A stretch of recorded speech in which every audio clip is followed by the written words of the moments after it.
ನಮಸ್ಕಾರ, ನೀವು ನೋಡ್ತಾ ಇದ್ದೀರಾ ನ್ಯೂಸ್ ಫಸ್ಟ್ ಸ್ಪೆಷಲ್. ನಾನು ರಾಹುಲ್ ದಯಾನ್. ಒಬ್ಬ ಇಂಡಿವಿಜುವಲ್ ಪಾಪ್ ಸಾಮ್ರಾಜ್ಯದಲ್ಲಿ, ಬಿಸ್ನೆಸ್ ವರ್ಲ್ಡ್ನಲ್ಲಿ, ಮೆಂಟಲ್ ಹೆಲ್ತ್ ಕ್ಷೇತ್ರದಲ್ಲಿ ಈಗ ಹೊಸ ಸೇರ್ಪಡೆ ಸ್ಪೋರ್ಟ್ಸ್ ಫೀಲ್ಡ್, ಇದೆಲ್ಲದರಲ್ಲೂ ಕೂಡ ಛಾಪು ಮೂಡಿಸೋಕೆ ಸಾಧ್ಯನಾ? ಒಂದಕ್ಕೊಂದು ಸಂಬಂಧನೇ ಇಲ್ವಲ್ಲ, ಇನ್ನು ಹೆಂಗೆ ಸಾಧ್ಯ ಅಂತ ನೀವು ಯೋಚಿಸ್ತಾ ಇರಬಹುದು.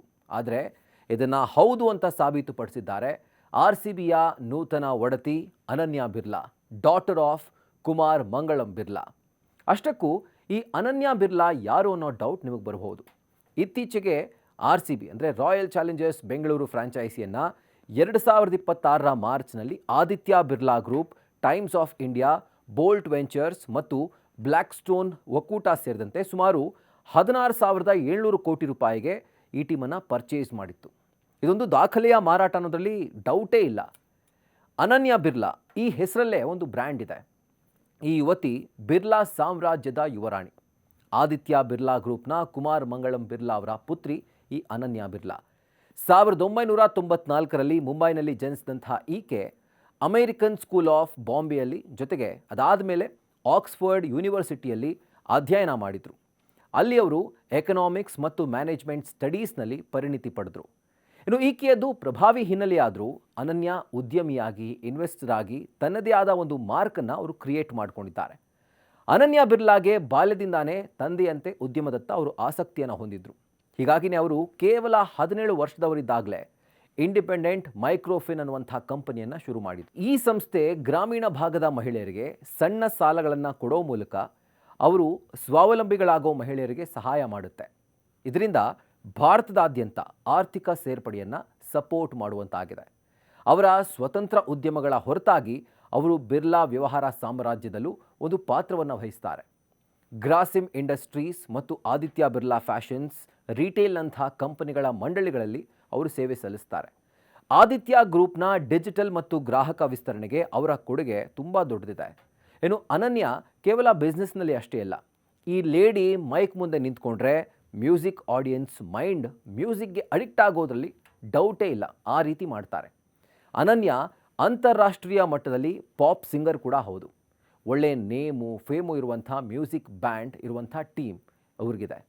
ಇಂಗ್ಲೀಷ್ ಆಲ್ಬಮ್ಸ್, ಹಿಂದಿ, ಅದರ ಜೊತೆಗೆ ಅಜಯ್ ದೇವ್ಗನ್ರಿಂದ ಹಿಡಿದು AR ರೆಹಮಾನ್ವರೆಗೂ ಆಕೆಯ ಹಾಡುಗಳು ಮತ್ತೊಂದು ಹಂತವನ್ನೇ ತಲುಪಿವೆ. ಅನನ್ಯಾ ಸಂಗೀತ ಲೋಕದ ಸೆನ್ಸೇಷನ್ ಅಂತ ಹೇಳ್ಬೋದು. ಯಾಕಂದರೆ ಭಾರತ ಮಾತ್ರ ಅಲ್ಲದೆ ವಿದೇಶಗಳಲ್ಲೂ ಕೂಡ ಇವರ ಹಾಡುಗಳು ತುಂಬ ಫೇಮಸ್ ಆಗಿವೆ. ಅವರ ಮೆಂಟ್ ಟು ಬಿ, ಸರ್ಕಲ್ಸ್, ಜೊತೆಗೆ 24 ಅನ್ನುವಂಥ ಹಾಡುಗಳು ಸಂಗೀತ ಪ್ರಿಯರ ಮನಗೆದ್ದಿದ್ದು ಮ್ಯೂಸಿಕ್ ಇಂಡಸ್ಟ್ರಿಯಲ್ಲಿ ಅವರಿಗೆ ದೊಡ್ಡ ಹೆಸರನ್ನು ತಂದುಕೊಟ್ಟಿದೆ. ಅನನ್ಯಾ ಅವರ ಆಲ್ಬಮ್ಸ್ ನೋಡ್ತಿದ್ರೆ ಯಾವ ಹೀರೋಯಿನ್ಗೂ ಕಮ್ಮಿ ಇಲ್ಲ, ಹಾಗೆ ಅವರು ಸಾಂಗ್ಗಳಲ್ಲಿ ಕಾಣಿಸ್ಕೊಂಡಿದ್ದಾರೆ. ಹೀಗೆ ಸಾಂಗ್ಸ್ ಮಾಡ್ತಾ ಇರೋದನ್ನು ನೋಡಿದ್ರೆ ಅವರೊಬ್ಬ ಸಿಂಗರ್, ಆ್ಯಕ್ಟರ್ ಅಂತ ಅಂದ್ಕೊಳ್ಬಹುದು. ಬಟ್ ಅವರ ಹಿಸ್ಟ್ರಿಯ ಪುಟಗಳನ್ನು ತೆಗೆದು ನೋಡಿದ್ರೆ ಅವರಲ್ಲಿ ಇನ್ನೂ ಮತ್ತಷ್ಟು ಆ್ಯಂಗಲ್ಸ್ ನಮಗೆ ಕಾಣಸಿಗ್ತವೆ. ಇನ್ಫ್ಯಾಕ್ಟ್ ಅದನ್ನು ನೋಡಿ ನಾವು ಶಾಕೇ ಆಗ್ತೀವಿ. ಇತ್ತೀಚೆಗೆ ರೀಸೆಂಟ್ ಟೈಮ್ಸ್ನಲ್ಲಿ ಜನ ಮಾನಸಿಕ ಒತ್ತಡದಿಂದ ಒಂದು ರೀತಿ ವಿಚಲಿತರಾಗ್ತಾ ಇದ್ದಾರೆ. ಅದನ್ನು ಕಣ್ಣಾರೆ ಕಂಡು ಸ್ವತಃ ಅವರು ಕೂಡ ಆ ಥರದ ಒಂದು ಸಿಚುವೇಷನನ್ನು ಫೇಸ್ ಮಾಡಿ ಅವರು ಸಮಾಜ ಸೇವೆಗೆ ಮುಂದಾಗಿದ್ರಂತೆ, ಅಂದರೆ ಅನನ್ಯಾ ಬಿರ್ಲಾ. ಇನ್ನು ಅನನ್ಯಾ ಬಿರ್ಲಾ ಕೇವಲ ಹಣ ಗಳಿಸೋದಕ್ಕೆ ಮಾತ್ರ ಸೀಮಿತವಾಗಿಲ್ಲ, ಜನಸೇವೆಯಲ್ಲೂ ಕೂಡ ಅವರು ಮುಂದಿದ್ದಾರೆ. ಮಾನಸಿಕ ಆರೋಗ್ಯಕ್ಕಾಗಿ ಅವರು ಕೆಲಸವನ್ನು ಮಾಡ್ತಿದ್ದಾರೆ.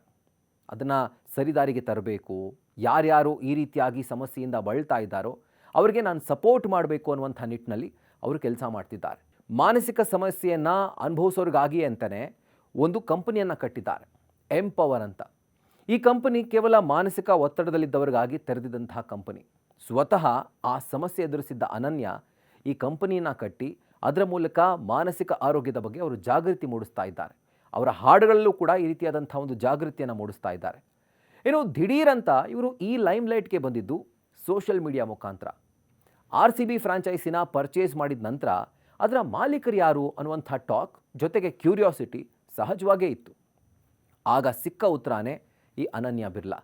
ಇವರ ಸಹೋದರ ಆರ್ಯಮಾನ್ ಬಿರ್ಲಾ RCBಯ ಚೇರ್ಮನ್ ಆಗಿದ್ದರೂ ಕೂಡ ಅವರ ಸಹೋದರಿ ಅನನ್ಯಾ ಮಾತ್ರ ದೊಡ್ಡ ಸೆನ್ಸೇಷನ್ ಆಗಿದ್ದು, RCB ಹೊಂದಿರುವಂಥ ಪ್ರಭಾವ, ಜೊತೆಗೆ ಹೊಸ ಮಾಲೀಕರಿಗೂ ಕೂಡ ಇದು ಒಂದು ರೀತಿಯಾಗಿ ದೊಡ್ಡ ಮಟ್ಟದ ಮೈಲೇಜನ್ನು ಕೊಡ್ತಾ ಇದೆ. RCB ಬಗ್ಗೆ ಅನನ್ಯಾ ಬಿರ್ಲಾ ಪೋಸ್ಟ್ ಮಾಡ್ತಾ ಇದ್ದಂತೆ ಅವರ ಫಾಲೋವರ್ಸ್ ದಿಢೀರಂತ ಏರಿಕೆ ಕಂಡಿದೆ. RCB ಬ್ರ್ಯಾಂಡ್ನ ಶಕ್ತಿಯನ್ನು ಈ ಒಂದು ಏರಿಕೆ ಮತ್ತೊಮ್ಮೆ ಜಗತ್ತಿಗೆ ಪ್ರೂವ್ ಮಾಡಿದೆ. ಇನ್ನು ಆನ್ಲೈನ್ನಲ್ಲಿರೋ ನಂಬರ್ಸ್ ಪ್ರಕಾರ RCB ಡೀಲ್ ಸುದ್ದಿಯಾಗೋ ಮೊದಲು ಅನನ್ಯ ಬಿರ್ಲಾ ಅವರ ಇನ್ಸ್ಟಾಗ್ರಾಮ್ ಫಾಲೋವರ್ಸ್ ಸಂಖ್ಯೆ 4.35 ಲಕ್ಷ ಇತ್ತು. ಆದಿತ್ಯ ಬಿರ್ಲಾ ಕುಟುಂಬ RCB ತಂಡದ ಚುಕ್ಕಾಣಿ ಹಿಡಿದಂಥ ಬೆನ್ನಲ್ಲೇ ಈ ಸಂಖ್ಯೆ ದಿಢೀರಂತ 2.6 ಮಿಲಿಯನ್ ಅಂದರೆ ಬರೋಬ್ಬರಿ 20,60,000 ಗಡಿಯನ್ನು ದಾಟಿದೆ. RCB ಅಭಿಮಾನಿಗಳು ಅನನ್ಯ ಬಿರ್ಲಾ ಅವರನ್ನು ಇನ್ಸ್ಟಾಗ್ರಾಮ್ನಲ್ಲಿ ಫಾಲೋ ಮಾಡೋ ಮೂಲಕ ತಮ್ಮ ಫ್ಯಾನ್ ಪವರ್ ಏನು ಅಂತ ತೋರಿಸಿದ್ದಾರೆ. ಇದರ ಬೆನ್ನಲ್ಲೇ ಅನನ್ಯ ಅವರ ಆಸ್ತಿ ಎಷ್ಟು ಅಂತ ಹೇಳಿ ಅವರ ಆಸ್ತಿ ಅಂತಸ್ತಿನ ಬಗ್ಗೆ ಕೂಡ ಚರ್ಚೆ ಜೋರಾಗಿ ನಡೀತಾ ಇದೆ.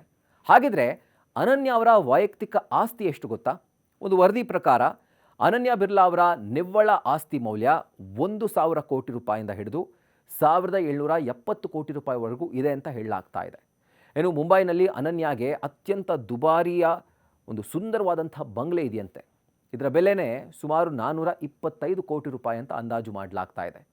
ಇವರ ಬಳಿ ಜಗತ್ತಿನ ಪ್ರಮುಖ ಐಷಾರಾಮಿ ಕಾರುಗಳ ಕಲೆಕ್ಷನ್ ಕೂಡ ಇದೆ. ಸೊ ಈ ಸುದ್ದಿ ಕೂಡ ಈಗ ತುಂಬ ವೈರಲ್ ಆಗ್ತಾ ಇದೆ. ಒಟ್ಟಿನಲ್ಲಿ SRH, RR, ಕಿಂಗ್ಸ್ 11 ಪಂಜಾಬ್, KKRನಂಥ ಫ್ರಾಂಚೈಸಿಗಳ ಮಹಿಳಾ ಮಾಲೀಕರು ಟೀಮ್ಗಳನ್ನು ಸ್ಟೇಡಿಯಂಗೆ ಬಂದು ಸಪೋರ್ಟ್ ಮಾಡೋದನ್ನು ನಾವು ಕೂಡ ನೋಡಿದ್ವಿ. ಆದರೆ ಈಗ RCBಗೂ ಈ ರೀತಿಯಾದಂಥ ವುಮೆನ್ ಪವರ್ ಸಿಕ್ಕಿರೋದು ಒಂದು ರೀತಿ ಖುಷಿನೇ.